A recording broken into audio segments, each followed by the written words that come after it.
నమస్తే, welcome to paper analysis. నేను సాయి. ఈరోజు పేపర్ అనాలిసిస్లో భాగంగా వివిధ పత్రికల్లో వచ్చినటువంటి వార్తా సమాహారం ఎలా ఉంది, అలాగే ప్రధాన అంశాలు ఏంటో ఈరోజు చూద్దాం. సో మొదటిగా ఈనాడుకు వెళ్దాం. ఈనాడుకు సంబంధించి ఎలాంటి వార్తలు వేశారు, దీనికి సంబంధించి కూడా మాట్లాడే ప్రయత్నం చేద్దాం. రైట్, మొదటగా సర్దుబాటే మంత్రం. మదనపల్లె జిల్లా ఏర్పాటుతో అన్నమయ్యలో మిగిలే 3 నియోజకవర్గాలే. వైఎస్ఆర్ కడపలోకి రాజంపేట, అలాగే తిరుపతిలోకి రైల్వే కోడూరు, మదనపల్లికి రాయచోటి. అలా సర్దకపోతే కష్టం. ఇక సీఎం దృష్టికి తీసుకువెళ్ళిన అధికారులు నేడు తుది నిర్ణయం. దీనికి సంబంధించి కూడా మాకు అక్కడ ఉన్నటువంటి ప్రజలు ఎవరైతే ఉన్నారో దీనికి సంబంధించి రాయచోటికి సంబంధించి కూడా మదనపల్లిలోకి వెళ్ళొద్దని చెప్పేసి అక్కడ నిరసన వ్యక్తం చేస్తూ ఉన్నారు. దాదాపుగా కొన్ని దీనికి సంబంధించి అలిగేషన్స్ కూడా వస్తున్నాయి. ఏంటంటే మాకు ఉన్న నియోజకవర్గంలోనే ఉండనివ్వండి, దానికి సంబంధించి కూడా అలా ఉంటేనే మాకు కొద్దిగా అభివృద్ధి జరుగుతుంది, వేరే జిల్లాలో కలిపితే కనుక కొన్ని పొరపాట్లు వస్తాయి, దీనికి సంబంధించి కూడా ప్రజలు ఇబ్బంది పడే అవకాశం ఉందని చెప్పేసి దాదాపుగా 19 నుండి 15 ఒక పైన రోజుల నుండి కూడా రిలే నిరాహార దీక్షలు చేస్తూ ఉన్నారు. ఆ దీక్షల వల్ల కూడా కొంచెం ప్రభుత్వం స్పందించే అవకాశం ఉందేమో అని చూడాలి. రైట్, జిల్లాల పునర్విభజనలో పీఠముడు విడింది. 4 నియోజకవర్గాల్లో 19 మండలాలతో మదనపల్లి జిల్లా ఏర్పాటు తర్వాత ప్రస్తుత అన్నమయ్య జిల్లా 3 నియోజకవర్గాలతో రాష్ట్రంలో చిన్న జిల్లాగా మిగులుతోంది. శనివారం సీఎం చంద్రబాబు వద్ద జిల్లాల పునర్విభజనపై జరిగినటువంటి సమావేశంలో దీనిపై చర్చ జరిగింది. ప్రత్యేక జిల్లా కొనసాగించలేని పరిస్థితి, ఇక చిన్న జిల్లాల కారణంగా ఇప్పటికే తెలంగాణలో ఎదురవుతున్న ఇబ్బందులపై చర్చించారు. రాజంపేట నియోజకవర్గానికి వైఎస్ఆర్ కడపలో, రైల్వే కోడూరు నియోజకవర్గం తిరుపతి జిల్లాలో, అలాగే రాయచోటిని కొత్తగా ఏర్పాటు చేసే మదనపల్లి జిల్లాలో కలిపేందుకు ఉన్న అవకాశాలన్నీ కూడా పరిశీలించాలని అధికారులు ప్రతిపాదించారు. దీనిపై ప్రాంతాల వారీగా దూరాలతో సమగ్ర నివేదిక తయారు చేయాలని చెప్పేసి సీఎం సూచించారు. జిల్లాలో రెవెన్యూ డివిజన్లలో మార్పు చేర్పులకు సంబంధించి ప్రభుత్వం గత నెల 27న ప్రాథమిక నోటిఫికేషన్ ఇచ్చింది. నెల రోజుల పాటు అభ్యంతరాలు స్వీకరించింది. రాష్ట్ర వ్యాప్తంగా వచ్చినటువంటి 927 అభ్యంతరాలపై సీఎం, మంత్రులు, అధికారులు కూడా శనివారం చర్చించారు. కొన్ని చోట్ల మార్పులు చేర్పులు సూచించారు. వీటన్నిటిపై కూడా ఆదివారం మరోసారి సమగ్రంగా చర్చించి తుది నిర్ణయం తీసుకోనున్నారు. 29వ మంత్రివర్గ సమావేశంలో ఆమోదించి 31న తుది నోటిఫికేషన్ జారీ చేశారు. దీనికి సంబంధించి కూడా సీఎం చంద్రబాబు ఒక ప్రకటనలో తెలిపారు. ఏంటంటే ప్రజా నిర్ణయాలపైనే మేము ఎక్కువ స్థాయిలో దృష్టి సారిస్తాం, దీనికి సంబంధించి వాళ్ళకే ఎక్కువగా మేము స్టాండ్ తీసుకుంటాం, అలాగే వాళ్ళు ఏం చెప్తే మేము అది దానికి సంబంధించి కూడా మాట్లాడి దాన్ని పైన ఒక కసరత్తు చేసి ఖచ్చితంగా కూడా దీనిపైన మేము చర్య తీసుకుంటాము. అలాగే ప్రజలకు ఇబ్బంది లేకుండా దూర ప్రాంతాలకు సంబంధించి కానివ్వండి, ఆ నియోజకవర్గంలో ఒకవేళ కలిపితే కనుక ఎలాంటి పరిణామాలు వస్తాయి, ఎలాంటి పరిణామాలు ఉండబోతున్నాయి అనే అంశాలు కూడా మేము చర్చించి అందరికీ సానుకూలంగా స్పందించే విధంగా కూడా అందరికీ సానుకూలంగా ఉండే విధంగానే మేము నిర్ణయం తీసుకుంటామని చెప్పేసి సీఎం చంద్రబాబు అన్నటువంటి మాట. రైట్, ఎంజేఎన్ఆర్గా రద్దుపై ఆందోళన పదం. 5 నుండి కూడా దేశవ్యాప్త నిరసనలు. నిన్న సిడబ్ల్యూసీ సమావేశం జరిగింది. సమావేశంలో కీలక స్థాయిమైనటువంటి చర్చలు జరిగాయి.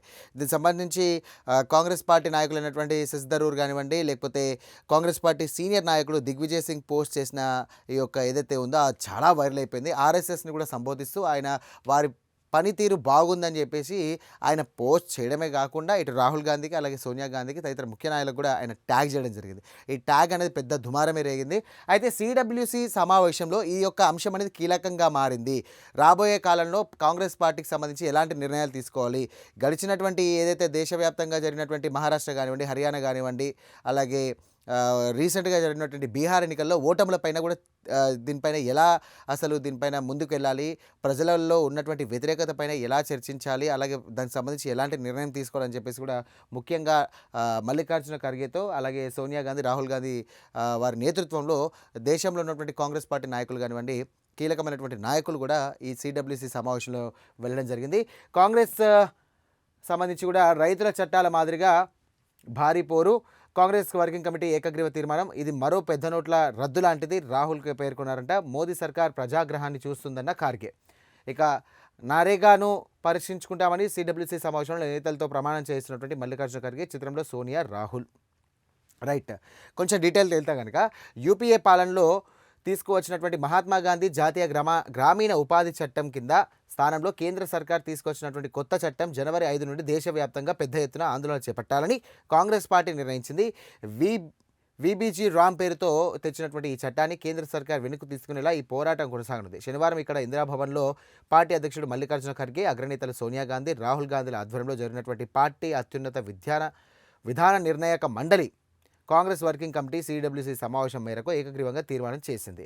ఇక ఉపాధి హామీ పథకానికి సంబంధించి మద్దతుగా నాయకులంతా కూడా ప్రమాణం చేశారు. ఎట్టి పరిస్థితుల్లోనూ మహాత్మా గాంధీ ఉపాధి హామీ పథకాన్ని రక్షించుకుంటామని, గ్రామీణ కూలీల హక్కులను మహాత్మా గాంధీ పేరును కాపాడతామని శపథం చేశారు.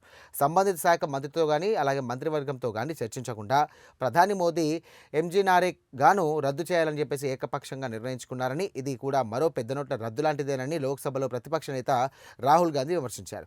ప్రజాస్వామ్యం, సమైక్య అలాగే వ్యవస్థపై జరిగినటువంటి పెనుదాడిగా దీన్ని అభివర్ణించారు. సో మొత్తం మీద మహాత్మా గాంధీ జాతీయ గ్రామీణకు సంబంధించి ఏదైతే ఉందో ఆ ఉపాధి హామీకి సంబంధించినటువంటి ఏదైతే ఉందో దాని పేరు రద్దుపైన కూడా దీనికి సంబంధించి, అలాగే ఆ యొక్క ఏదైతే పథకం ఉందో దాని రద్దుపైన కూడా కాంగ్రెస్ పార్టీ తీవ్ర స్థాయిలో మండిపడతా ఉంది. ఎందుకంటే దానికి సంబంధించి కూడా అలాగే ఉండాలి, ఆ పేర్లు ఉంటే కనుక ఎట్లాంటి ప్రాబ్లం వస్తుంది, ఎందుకు కొత్త చట్టాలు తీసుకొస్తున్నారు, దీనివల్ల ప్రజలు ఇబ్బంది పడతారని చెప్పేసి దేశవ్యాప్తంగా ఉన్నటువంటి కాంగ్రెస్ నాయకులందరూ కూడా పెద్ద ఎత్తున ధర్నా చేయడానికి చెప్పేసి పిలుపునిచ్చారు. చూడాలి మరి దీనికి సంబంధించి కాంగ్రెస్ నాయకుల తీరుపైన కూడా బీజేపీ అధిష్టానం ఎలా స్పందిస్తుందో. రైట్, ఇంకో వార్త చూసుకున్నట్టయితే న్యాయమూర్తుల కళ్ళకు గంతలు కట్టలేరు, హైకోర్టు సీజే ధర్మాసనం ఘాటు వ్యాఖ్య. తప్పుదోవ పట్టించేందుకు యత్నించినటువంటి అధికారికి 2.5 లక్షల ఖర్చు విధింపు. ఇక భవన యజమానులు రూపాయలు 2.5 లక్షలు చెల్లించాలని చెప్పేసి ఆదేశం. రైట్, న్యాయదేవతకు గంతలు ఉండొచ్చు కానీ న్యాయమూర్తులకు కాదు అని హైకోర్టు ఘాటుగా వ్యాఖ్యానించింది. వాణిజ్య అవసరాల కోసం నిర్మిస్తున్నటువంటి భవనాన్ని నివాస గృహం కోసం అంటూ కోర్టును తప్పుదోవ పట్టించేందుకు యత్నించినటువంటి పశ్చిమ గోదావరి జిల్లా భీమవరం పురపాలక సంఘం అప్పటి కమిషనర్పై సీజే నేతృత్వంలోని ధర్మాసనం ఆగ్రహం వ్యక్తం చేసింది. ఖర్చుల కింద 2.5 లక్షల సొంత సొమ్ము చెల్లించాలని, కమిషనర్లు మరో 2.5 లక్షలు చెల్లించాలని చెప్పేసి భవన యజమానులను కూడా ఆదేశించింది. ఈ మొత్తాన్ని రాష్ట్ర న్యాయ సేవాధికార సంస్థ ద్వారా అందులు బరిదుల సంక్షేమానికి వినియోగించాలని స్పష్టం చేసింది. మొత్తం మీద కోర్టును పక్కతో పట్టిస్తే మాత్రం ఇట్లాంటి చర్యలు ఉంటాయని చెప్పేసి అనుకోవచ్చు. ఎందుకంటే న్యాయదేవతకు కళ్ళకు గంతలు ఉండొచ్చు కానీ న్యాయం చెప్పే వాళ్ళకి కాదు అని చెప్పేసి ఇక్కడ ఉన్నటువంటి హైకోర్టు సీజే ఘాటు వ్యాఖ్యలు చేశారు. రైట్, ఇంకొక వార్త చూసుకున్నట్టయితే రప్పా అని రెచ్చిపోతే జైలే. జగన్ పుట్టినరోజు పేరిట పేటరేగిపోయిన వైకాపా మూకలు, నడి రోడ్డుపై పొట్టేళ్లను నరుకుతూ జగన్ చిత్రాలకు రక్త తర్పణాలు, ప్రజలను భయపెట్టేలా కత్తులతో రోడ్లపై ప్రదర్శనలు, 16 కేసులు, 63 మంది అరెస్టు, పలువురిని రోడ్లపై నడిపిస్తూ కూడా కోర్టుకు తీసుకెళ్లిన పోలీసులు. రైట్, ఇదే అంశానికి సంబంధించి ఒక విషయం మాట్లాడతాం. విషయం ఏంటంటే, మా ఇంటి ముందు పటాకులు కాల్చకండి, కొంచెం డిస్టర్బెన్స్గా ఉంది అని చెప్పేసి ఒక నిండు గర్భిణి బయటకు వచ్చి వైసీపీ కార్యకర్తలు కానీ అక్కడ బర్త్డే సెలబ్రేషన్ జరుపుతున్నటువంటి వారితో కొంచెం మామూలుగా ఒక పద్ధతి ప్రకారంగా చెప్పింది. అయితే అక్కడ ఉన్నటువంటి మూక ఆమెతో వాగ్వాదం చేసుకొని, ఆమెతో గొడవ పెట్టుకొని, కాలితో ఆమె గర్భంపై తన్ని, ఆమెను కిందేసి కొట్టి, ఆమెను విచక్షణారహితంగా దాడి చేసి, మాకే ఎదురు చెప్తావా అనే టైప్లో ఒక స్టైల్లో ఆమె ముందుకెళ్ళింది. ఎటుపోతుంది అసలు నిజంగా చెప్పాలంటే? ఏమవుతుంది అసలు? రాజకీయం ఏమైపోతుంది? ఎటు పోతాండ్రు? ఏం జరుగుతుంది అసలు నాయకుడి కోసం విధేయత ఉండాల్సినటువంటి కార్యకర్తలే పార్టీకి బలం అనుకునే టైంలో ఇట్లా ఎవరిని చూసి పేటరైపోతున్నారు? ఒక నిండు గర్భిణి పైన దాడి చేయాల్సిన అవసరం ఏముంది? 17-18 సంవత్సరాల పిల్లల్ని కూడా తీసుకొని కత్తులతో రప్పా అంటూ రోడ్ల మీద షోలు చేసుకుంటూ, రోడ్ల మీద దాడులు చేసుకుంటూ, అడ్డొచ్చే వాళ్ళని కొడుతూ, అడ్డొచ్చే వాళ్ళని తిడుతూ, దీనికి సంబంధించి కూడా ఆయన ఒక దేవుడా, లేకపోతే ఊర్లో గ్రామ దేవతనా, లేకపోతే ఏంటి అసలు నాకు అర్థం కాదు. జంతు బలులే నిషేధిస్తున్నటువంటి ఈ యొక్క టెక్నాలజీ ఉన్నటువంటి ఈ జనరేషన్లో ఒక రాజకీయ నాయకుడికి పొట్టేళ్ళు చేతులు పట్టుకొని కత్తితో దాడి చేసి ఆయన సంబంధించి ఎందుకంత పిచ్చిగా ప్రేమించి పిచ్చిగా ఇట్లాంటి బిహేవియర్ చేస్తున్నారు నాకు అర్థం కావట్లేదు. ఇంకొక విషయం ఏంటంటే, అలా రక్తాభిషేకం చేస్తే ఏమొస్తుంది? సరే, ఇంత జరిగినప్పటికీ కూడా జగన్ బర్త్డేకి సంబంధించి కూడా వైఎస్ జగన్ తీసుకున్నటువంటి ఒక బర్త్డే ఏదైతే ఉందో ఈ ఘటనపైన స్పందించలేదు. పోనీ ఇట్లాంటి రప్పా కటౌట్లకు సంబంధించి ఏమైనా ప్రదర్శించాడా? లేదు. సరే, పోనీ ఆంధ్రాలో ఉంది, దీనికి సంబంధించి కూడా అక్కడ ఒక రకమైనటువంటి రాజకీయ సంబంధించినటువంటి సమీకరణలు ఉన్నాయి, అలాగే రాజకీయంగా అట్లా మాట్లాడుతూ ఉన్నారంటే అది ఓకే, పక్కన పెడదాం. తెలంగాణలో మొన్న రీసెంట్గా వచ్చినటువంటి జగన్ నాంపల్లి కోర్టులో సంబంధించి ఏదైతే కేసుకు సంబంధించి ఆయన అక్రమ ఆస్తులకు సంబంధించి ఏదైతే పిటిషన్ దాఖలైందో దాని మీద ఆయన విచారణకు వచ్చినటువంటి టైంలో కూడా పెద్ద ఎత్తున గుంబిగూడి, పెద్ద ఎత్తున దానికి సంబంధించి ఒక ర్యాలీతో పాటు రప్పా రాబోయే ఎన్నికల్లో పక్కా సీఎం జగన్ అని చెప్పేసి ఇస్తున్నారు. ఎందుకు దాని మీద అంత షో చేస్తున్నారు నాకు అర్థం కావట్లేదు. దీనికి అంత కారణం దేనికి? ఎందుకు ఒక అధికారం సంబంధించిన ప్రస్తుతం ఉన్నటువంటి కూటమి నాయకులు ఎవరైనా ఒక మాట మాట్లాడితే బయటకు వచ్చి కౌంటర్ ఇచ్చేటువంటి నాయకులు ఇప్పుడు ఎందుకు రావట్లేదు? ఇంత దాడులు జరుగుతూ ఉంటే ఎందుకు మాట్లాడట్లేదు? కొంచెం ప్రశ్నిస్తే చాలు వాళ్ళ మీద దాడులు చేయడం. ఒక నిండు గర్భిణి మీద కాలెత్తి తన్నాలనేటువంటి ఒక అవసరం ఎందుకు వచ్చింది? అంత దారుణంగా ప్రవర్తించాల్సిన అవసరం ఎందుకు వచ్చింది? అదే టైంలో మన అక్కో మన చెల్లో మన ఇంట్లో వాళ్ళు ఎవరైనా ఉంటే ఇలా చేస్తామా? చెయ్యం కదా. సో రాజకీయానికి సంబంధించి అంతా పక్కన పెడితే కనుక కొంచెం మానవతా దృక్పథంతో కొంచెం ఒక ఆ యొక్క ఆ హ్యుమానిటీ ఏదైతే ఉందో ఆ ప్రకారంగా ఆలోచిస్తాం కనుక చాలా తప్పు అసలు నిజంగా చెప్పాలంటే. రాజకీయము ఇప్పటికే దిగజారుతున్నటువంటి తరుణంలో, మాటలు తూటాలుగా, మాటలు వ్యక్తిగతంగా వెళ్తున్నటువంటి తరుణంలో ఇట్లాంటి ప్రజలపై దాడులు చేస్తే ప్రజలు మిమ్మల్ని మెచ్చరు, ప్రజలు పట్టించుకోరు. అనుకుంటాం మనం పెద్ద షో చేస్తున్నాం, ఖచ్చితంగా ఏదో ఒకటి అవుతుంది అనుకుంటాం. కాదు, దానివల్ల ఇంకా మైనస్ తప్ప దాని ప్లస్ ఏం కాదు. రైట్, ఇంకా కొంచెం డీప్గా వెళ్తే కనుక తూర్పుగోదావరి జిల్లా నల్లజర్ల చెక్పోస్ట్ నుండి ప్రభుత్వ ఆసుపత్రి వరకు నిందితుల్ని నడి రోడ్డుపై నడిపిస్తూ తీసుకెళ్తున్న పోలీసులు. రైట్, వైకాపా అధినేత జగన్మోహన్ రెడ్డి పుట్టినరోజు సందర్భంగా ఉన్మాదంతో పేటరేగిపోయిన వైకాపా నాయకులు కార్యకర్తలపై పోలీసులు ఉక్కుపాదం మోపుతున్నారు. రాజకీయ ముసుగులో రౌడీయిజాన్ని, అరాచకాన్ని ఏమాత్రం ఉపేక్షించేది లేదంటూ కఠిన హెచ్చరికలు పంపిస్తూ ఉన్నారు. ఈ నెల 21న ఆ తర్వాత రాష్ట్రంలో పలు చోట్ల వైకాపా నాయకులు, కార్యకర్తలు, కొందరు రౌడీ షీటర్లు నేర చరిత్రలైనటువంటి కలిసి నడి రోడ్డుపైన పెద్ద పెద్ద కత్తులతో, తలవార్లతో చేతులు పట్టుకొని ప్రదర్శనలు ఇస్తూ, పొట్టేళ్లను నరుకుతూ, ఆ రక్తంతో జగన్ ఫ్లెక్సీలకు అభిషేకం చేస్తూ 2029లో రప్ప నరుకుతామని ప్రజలను తీవ్ర భయభ్రాంతులకు గురి చేశారు. ఆ చిత్రాలు ఇప్పుడు వీడియోలను కూడా సామాజిక మాధ్యమాల్లో పెద్ద ఎత్తున కూడా వైరల్ అవుతున్నాయి. జగన్ సంబంధించి ఒక నాయకుడు, ఓకే, ఆయనకు సంబంధించి ఒక స్ట్రాటజీ ఉంది, ఆయనకు ఒక హ్యుమానిటీ ఉంది, సరే, ఆయన ఒక మంచి పద్ధతి గల నాయకుడు అనుకుందాం. కార్యకర్తలకు ఏమైంది? అక్కడ ఉన్నటువంటి నాయకులకు ఏమైంది? మంత్రులకు ఏమైంది? ఇంత రోడ్ల మీద ఇంత తీసుకువెళ్సిన అవసరం ఏమొచ్చింది?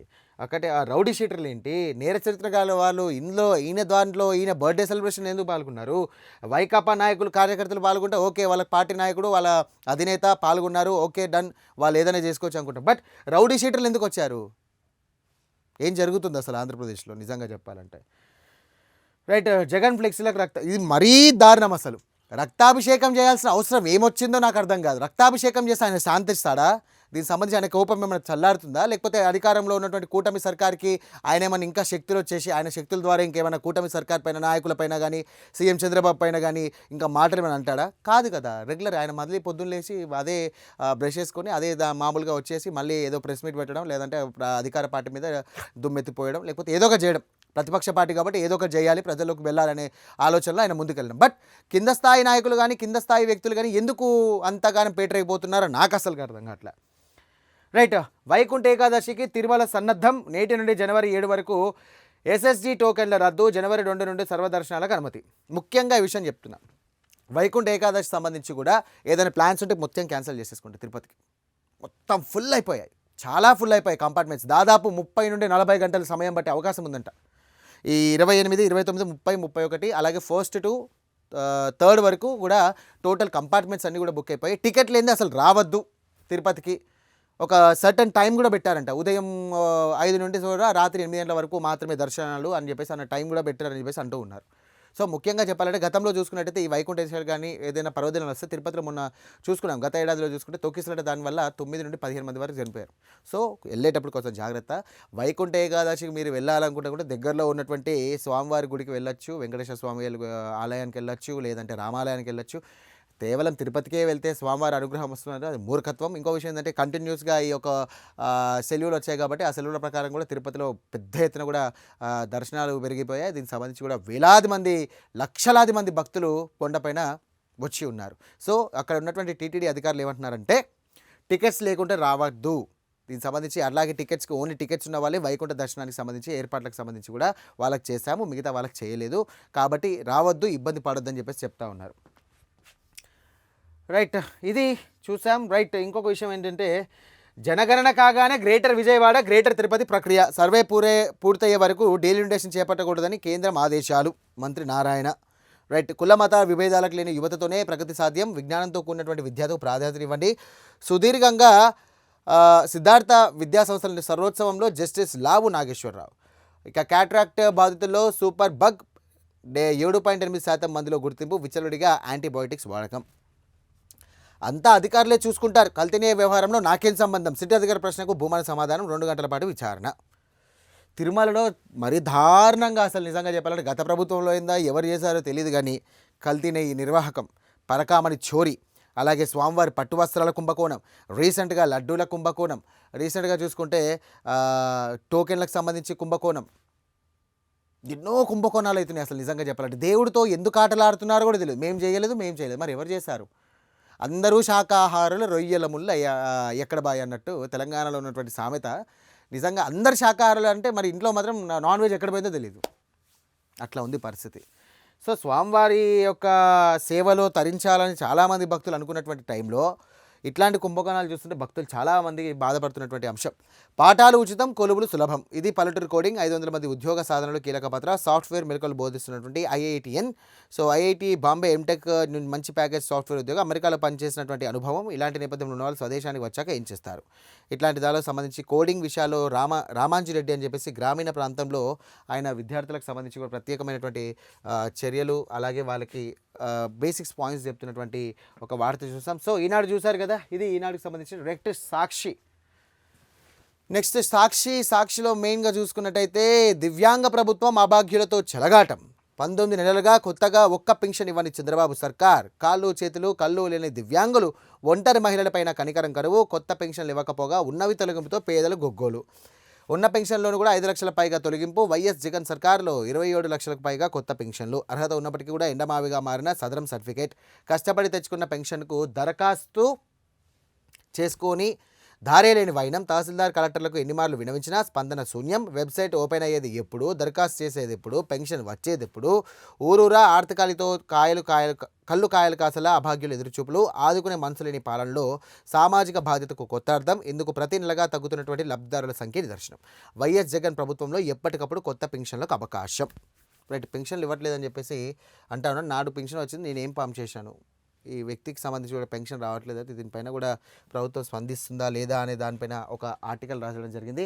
మళ్ళీ ఎవరిని చంపడానికి వచ్చారు? మీ సానుభూతి మాకు అవసరం లేదు. కేంద్ర సహాయ మంత్రి పెమ్మసాని, ఎమ్మెల్యే శ్రవణ్కు రాజధాని రైతుల నుండి నిరసనగా. మందాడంలో రైతు రామారావు కుటుంబ సభ్యుల ఆగ్రహం. రైట్, కేంద్ర సహాయ మంత్రి పెమ్మసానిపై ఆగ్రహం వ్యక్తం చేసినటువంటి రైతు రామారావు కుటుంబ సభ్యులు. హక్కులు రావడమే వారికి శాపం. ఫ్రీ హోల్డ్ భూములపై ఏడాదిన్నరగా కక్ష. 20 లక్షల మంది రైతులు లబోదిబో సక్రమంగా ఉన్నట్టు తేలిన 22A జాబితాలో కొనసాగింపు. పేదలకు మేలు చేసే సంస్కరణలు వక్రీకరించి రాజకీయాలు. వైఎస్ జగన్ హయాంలో యాజమాన్య హక్కులు. 27.40 లక్షల ఎకరాలకు చెందిన ఆన్సైడ్ రైతులకు సంపూర్ణ హక్కులు. రైట్, ఎరువు ధరల పెంపు. భారీగా పెరిగిన కాంప్లెక్స్ ఎరువుల ధరలు. తాజాగా పెంచిన కంపెనీలు. బస్తాకు 100 నుండి 500 రూపాయల పెంపు. మార్కెట్లో ఎంఆర్పీకి మించి యూరియా, డిఏపీ విక్రయాలు. అన్నదాతల గగ్గోలు. మెడికల్ కాలేజీలు ప్రైవేటు పరమ. ప్రభుత్వాన్ని నడిపేవాడు అమ్ముడుపోయాడు. పీపీపీ పేరిట కట్టుపట్టడం ఏపీ ప్రజలకు నష్టం. కళ్ళ ముందే విశాఖ స్టీల్ ప్లాంట్ వ్యాపారం. ప్రజలు ఎవరిని బలపరచాలో నేర్చుకోవాలి. సినీ నటుడు ప్రకాష్ రాజ్ ఘాటు వ్యాఖ్యలు. నిన్న ఈయన ఘాటు వ్యాఖ్యలు చేశారు. మొత్తం మీద ఈయనదే టాపిక్ నడిచింది మొత్తం అన్ని ఛానల్స్లో సంబంధించి. దేవుడా ఇదేం విడ్డూరం. డిసెంబర్ 30, 31, 21న శ్రీవారి దివ్యదర్శనం సర్వదర్శన్ టోకెన్లు బంద్. గోవిందమాల ధరించిన భక్తులకు తప్పని తిప్పలు. తిరుమల చరిత్రలో ఎన్నడూ లేని విధంగా టీటీడీ నిర్ణయం. ఆన్లైన్ లక్కీ డీ ద్వారా టికెట్లు పొందిన వారికి మాత్రమే వైకుంఠ ద్వారా దర్శనం. ఇందాక చెప్పాను కదా, ఇతరులు ఎవరు కూడా ఆ రోజుల్లో తిరుమలకు రావద్దని ప్రకటన. టీటీడీ ఒంటెత్తు పోకడలపై మండిపడుతున్న శ్రీవారి భక్తులు. ఏం చేస్తాం మరి, అక్కడ జనాలు అట్లా వస్తూ ఉన్నారు. జనాలు వచ్చినప్పుడు అక్కడ సరైన ఏర్పాటు చేయాలి. దీనికి సంబంధించి కూడా ఏర్పాట్లు ఉంటేనే కదా అక్కడ వైకుంఠ ద్వారా దర్శనం చేయించడం కానీ, లేకపోతే భక్తులకు సంబంధించి ఎలాంటి ఇబ్బందులు కాకుండా త్వరగా స్వామివారి దర్శనం చేసుకొని బయటకు రావడం. కానీ ఎన్నడూ లేని విధంగా చాలామంది కంటిన్యూగా ఈ యొక్క హాలిడేస్ రావడం వల్ల భక్తులు ఎక్కువైపోయారు. అందులో మళ్ళీ న్యూ ఇయర్ వచ్చింది, అలాగే మళ్ళీ వైకుంఠ ఏకాదశి వచ్చింది. రైట్, కొనసాగుతున్న కక్ష సాధింపు. పుష్ప 2 తొక్కిసలాట కేసులో A11గా అల్లు అర్జున్. 23 మంది పైగా ఛార్జ్షీట్ దాఖలు చేసినటువంటి పోలీసులు. సంధ్యా థియేటర్ యాజమాన్యం నిర్లక్ష్యంతోనే అని తేలిన వదలని వైనం. బాధిత కుటుంబాన్ని పరామర్శించి ఆర్థిక సాయం చేసిన అల్లు అర్జున్. గాయపడిన శ్రీతేజ చికిత్సకు అవసరమైన ఖర్చు భరింపు అయినా కక్షపూరితంగా వ్యవహరించడంపై సినీ వర్గాల విస్మయం. ఇలాగైతే ఏపీలో బాబుపై ఎన్ని కేసులు పెట్టాలి? గోదావరి పుష్కరాల సభలో తొక్కిసలాటలో 10ల సంఖ్యలో జనం మృతి. టాపిక్ అల్లు అర్జున్ది, కానీ అది మళ్ళీ లాస్ట్ ఏంటి, గోదావరి పుష్కరాలు సభల్లో తొక్కిసలాటలో 10ల సంఖ్యలో జనం మృతి. ఇలాగైతే ఏపీ ముఖ్యమంత్రి చంద్రబాబుపై ఎన్ని కేసులు పెట్టాలని రాష్ట్రకి చివరికి ఎండింగ్ ఇచ్చారు.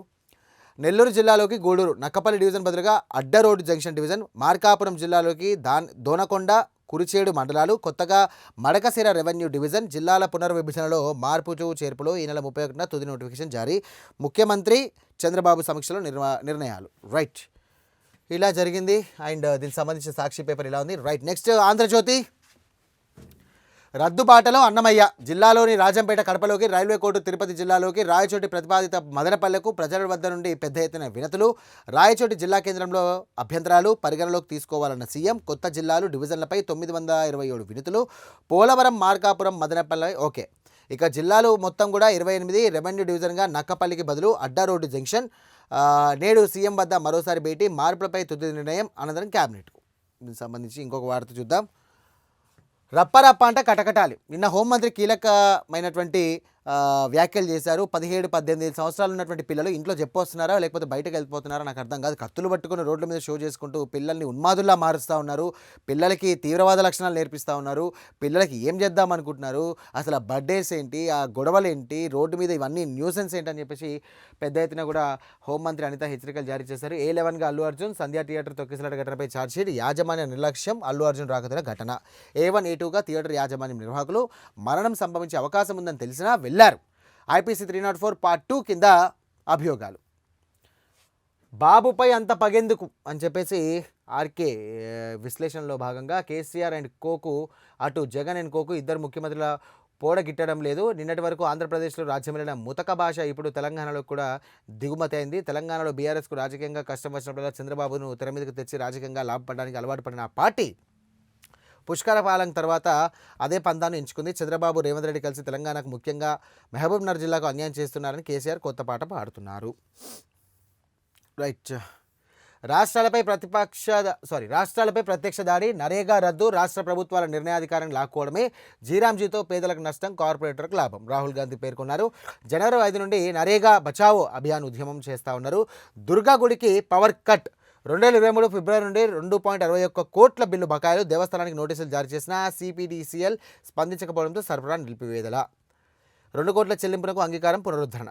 కల్తీ నెయ్యి గురించి విన్నా, తిరుమలలో అది కొత్త విషయం కాదు. ఎన్టీఆర్ కాలం నుండి నెయ్యి ట్యాంకర్లు వెనక్కి. టీటీడీ మాజీ చైర్మన్ భూమాన వ్యాఖ్యలు. 2 సార్లు చైర్మన్గా ఉండి నెయ్యి నాణ్యత గురించి తెలుసుకోలేదా? సెట్ ప్రశ్నలు, పలు ప్రశ్నలకు తెలియదంటూ జవాబు. ఇది సంబంధించినటువంటి ABNకి సంబంధించి, ఆంధ్రజ్యోతికి సంబంధించినటువంటి వార్త. సో మొత్తం మీద ఇలాంటి వార్తలు వేశారు. అండ్ లాస్ట్ V6 వెలుగు, వెండి పరుగులు పెడతా ఉన్నది. దీనికి సంబంధించి నెల రోజుల్లో 80,000 జంప్. గత 6 రోజుల్లోనే 48,000 పెరిగిన ధర. డిమాండ్కి సరిపడే ఉత్పత్తి లేకపోవడమే ఫిక్స్డ్ రేటు. వెండి ధర పరుగులు పెడుతోంది. బంగారంతో పోటీ పడుతూ కూడా వెండి దీనికి సంబంధించి కూడా ఉరుకుతూ ఉంది. అలా కిలో రూపాయలు 2.77 లక్షలు, త్వరలోనే 3 లక్షలకు చేరుకునే అవకాశం ఉందని చెప్పేసి చెప్తా ఉన్నారు. మొత్తం మీద ఇన్వెస్ట్ చేసేవాళ్ళు గోల్డ్ మీద కంటే వెండి మీదనే ఎక్కువ ఇన్వెస్ట్ చేస్తూ ఉన్నారు. ఎందుకంటే రాబోయే రోజుల్లో వెండి మరింత పెరిగే అవకాశం ఉంది కాబట్టి దాని మీద ఇన్వెస్ట్ చేస్తే కొంచెం డబ్బులు సేఫ్ అయ్యే అవకాశం ఉందని చెప్పేసి కూడా చెప్తా ఉన్నారు. సాగునీటిపై వైట్ పేపర్. కృష్ణా గోదావరి జలాల సమస్యలపై అసెంబ్లీలోకి ప్రవేశపెట్టే యోజనలో ప్రభుత్వం, లేదంటే షార్ట్ డిస్కషన్ నోటీస్ కింద సుదీర్ఘ చర్చ. జనవరి 2-3 తేదీల్లో సభ, ముందుకు వాటర్ మ్యాటర్. ఉమ్మడి ఏపీలో ఆ తర్వాత 12 ఏళ్లలో ఎప్పుడేం జరిగిందో లెక్కలతో బయట పెట్టేందుకు సర్కార్ రెడీ. తెచ్చిన పర్మిషన్లు, వచ్చిన ప్రాజెక్టులు, వచ్చిన ఖర్చు, తెచ్చిన ఖర్చు, జరిగిన అక్రమాలపై అన్ని సభలోనే. రైట్. ఈసారి జరగబోయే నీటికి సంబంధించినటువంటి ఏదైతే అంశం ఉందో మరి కేసీఆర్ వస్తారా రారా అనే ఒక టెన్షన్ అయితే ఉంది. ఎందుకంటే 2 సంవత్సరాల తర్వాత ఆయన కీలకంగా తెలంగాణ భవన్లో మొన్న కీలకమైనటువంటి వ్యాఖ్యలు చేశారు. తోలు తీస్తామని చెప్పేసి కూడా పెద్ద వ్యాఖ్యలు చేశారు. మరి అలా చేసే బదులు, అలా ప్రెస్ మీట్ పెట్టే బదులు సభలోకి రండి, నిగ్గు తెలుస్తాం, ఖచ్చితంగా కూడా ఏదున్నా కడిగి పాడేస్తామని చెప్పేసి రేవంత్ రెడ్డి సవాల్ ఇస్తారు. మరి సవాల్ స్వీకరిస్తారో లేదో చూడాలి. సో రేపటి అయితే మొత్తం మీద తెలంగాణ అసెంబ్లీ సమావేశాలు అయితే ప్రారంభం కానున్నాయి. సిద్దిపేటలో కాంగ్రెస్ జెండా ఎగరాలి, ఏ ఎన్నికలు వచ్చినా సత్తా చాటాలి. మంత్రి వివేక్ వెంకటస్వామి పిలుపు. సర్పంచ్లకు దౌర్జన్యంగా హరీష్ రావు బీఆర్ఎస్లోకి లాక్కుంటున్నారని ఫైర్. మంత్రి సమక్షంలో కాంగ్రెస్లో చేరిన సర్పంచ్లు. గత సర్కార్ తప్పుడు నిర్ణయాల వల్లే కృష్ణా జలాల్లో అన్యాయం. దీనికి సంబంధించినటువంటి వార్త చూద్దాం మనం. రైట్. ఇంటర్స్టేట్ అగ్రిమెంట్ కేవలం 299 టీఎంసీలకే ఒప్పుకున్నారు. మరో 241 టీఎంసీలు అడిగినా కేటాయించేవాళ్ళు. V6 వెలుగు ఇంటర్వ్యూలో జనవరంలో నిపుణుడు వేదిరే శ్రీరామ్ 811 టీఎంసీలను ముట్టుకోవద్దని విభజన చట్టంలో నాటి యూపీఏ ప్రభుత్వం పేర్కొంది. పాలమూరు రంగారెడ్డికి బీఆర్ఎస్ కాంగ్రెస్ ప్రభుత్వాలు సరైన లెక్కలు ఇవ్వలేదు. బ్రజేష్ కుమార్ ట్రిబ్యునల్ కేటాయింపులు మరో ఏడాది వచ్చే అవకాశం ఉందని చెప్పేసి మొత్తం మీద నీటి పంచాయతీ పెద్దగా నేటట్టుంది నిజంగా చెప్పాలంటే. దీనికి సంబంధించి కూడా మరి కేసీఆర్ ఏమంటాడో వినాలి. మరి దీనికి సంబంధించి ప్రతిపక్ష నాయకులు ఏమంటారో వినాలి. పెద్ద ఎత్తున ఈసారి మాత్రం టగ్ ఆఫ్ వార్ నడిచే అవకాశం ఉంది. లా అండ్ ఆర్డర్ కంట్రోల్లోనే ఉంది. హైదరాబాద్లో 15% తగ్గిన crime rate. CP Sajjanar. Cyber నేరాలు 3% తగ్గాయి. పోక్సో కేసులు 27%. భర్తలపై భార్యలపై భర్తల హింస 6% పెరిగింది. ఇక ఆపరేషన్ కవచ్ డ్రోన్ల వినియోగంలో ముందున్నాం. అలాగే ఫోన్ ట్యాపింగ్ కేసులో దర్యాప్తు కొనసాగుతుంది. డ్రగ్స్ ఫ్రీ సొసైటీ కోసం మరిన్ని నార్కోటిక్ టీమ్స్ ఏర్పాటు చేస్తాం. ట్రాఫిక్ టోల్ కోసం ఏఐ సిగ్నలింగ్ అలాగే వ్యవస్థను కూడా రూపొందిస్తామని వెల్లడి. 2025 వార్షిక నివేదికలో విడుదల సంబంధించి కూడా కొంచెం క్రైమ్ రేట్ తగ్గిందని చెప్పేసి చెప్తా ఉన్నారు. సో కోల్డ్ వేవ్కు బాయ్ జనవరి 1 నుండి తగ్గనున్న చలి, రాత్రి టెంపరేచర్లు కొంత పెరిగే అవకాశం. దీనికి సంబంధించి కూడా నెల రోజులుగా గ్యాప్ లేకుండా చలిగాలులు, అలాగే జనవరిలో 2వ వారంలో వర్షాలు పడే ఛాన్స్ ఉందని చెప్పేసి ఒక వార్త చూసాం. అల్లు అర్జున్పై ఛార్జ్షీట్, సంధ్యా థియేటర్లో తొక్కిసలాట, కేసులో A11గా నమోదు, థియేటర్లో మేనేజర్లు బౌన్సర్లపై అభియోగాలు, సాక్షులుగా 56 మంది, మొత్తం 112 పేజీల ఛార్జ్షీట్. ఇది సంబంధించినటువంటి అంశాలు. ఉపాధి పేరుతో మార్పుపై దేశవ్యాప్తంగా ఆందోళన, కాంగ్రెస్ వర్కింగ్ కమిటీ భేటీలో నిర్ణయం. ఇక జనవరి నుండి 5 నుండి కూడా ఏదైతే గ్రామీణ ఉపాధి హామీ పథకం ఉందో దానికి సంబంధించి బచావో అభియాన్, అలాగే ప్రధాని మోదీ సర్కార్పై పలు ప్రజలు ఆగ్రహంతో ఉన్నారని చెప్పేసి రాహుల్ గాంధీ పేర్కొన్నాడు. రాష్ట్రాలు పేదలపై కేంద్రం ఇక సాధ్యాంతకర దాడి, మీడియా సమావేశంలో ఖర్గే రాహుల్ గాంధీ ఫైర్, కేంద్రం కుట్రలను ప్రజలకు వివరిస్తాం అని చెప్పేసి సీఎం రేవంత్ రెడ్డి కూడా కీలకమైనటువంటి వ్యాఖ్యలు చేశారు. సో మొత్తం మీద ఇది మెయిన్. నిజంగా చెప్పాలంటే ఆన్లైన్ గేమ్స్కి యువకుడు బలి. మేడ్చల్ జిల్లా సురారం కాలనీకి చెందినటువంటి రవీందర్ కొన్నేళ్ళుగా బెట్టింగ్ ఆన్లైన్ గేమ్స్కి అలవాటు పడ్డాడు. ఇక ఈ క్రమంలో పలు చోట్ల అరెస్టులు చేశారు. అసలు నిజంగా చెప్పాలంటే పలు చోట్ల ఆయన ఇన్వెస్ట్ కూడా చేశాడంట. అయితే అప్పులు తీవ్రం కావడంతో అసలు బతికే ఉద్దేశం లేదని చెప్పేసి ఆత్మహత్య చేసుకున్నాడు. అతని ఫ్రెండ్ కూడా ఇలాగే బెట్టింగ్స్ పెట్టి ఆత్మహత్య చేసుకున్నా. తనకు అసలు కనీసం ఆ కన్సర్న్ కూడా లేదు. నిజంగా చెప్పాలంటే దానివల్ల నేను కనీసం మారలేదు, నేను నాలా చేసిన వారు ఎవరో చేయొద్దు అని చెప్పేసి కూడా ఆయన ఒక సెల్ఫీ వీడియో చేసి ఇంట్లో ఉరివేసుకున్నటువంటి వీడియో కూడా బయటకు వచ్చింది. దీనిపైన కూడా పెద్ద ఎత్తున వాళ్ళ కుటుంబ సభ్యులైతే తీవ్రమైన విచారణ వ్యక్తం చేస్తూ ఉన్నారు. మొత్తం మీద చూస్తున్నారు కదా, ఇది ఇవాల్టి పేపర్ అనాలిసిస్. వివిధ దినపత్రికల్లో వచ్చినటువంటి అంశాలను కూడా మనం చూసాం. సో ఇది ఇవాల్టి పేపర్ అనాలిసిస్. మరో అంశంతో మళ్ళీ కలుద్దాం. అంతవరకు చూస్తున్నటువంటి prime news. This is Sai.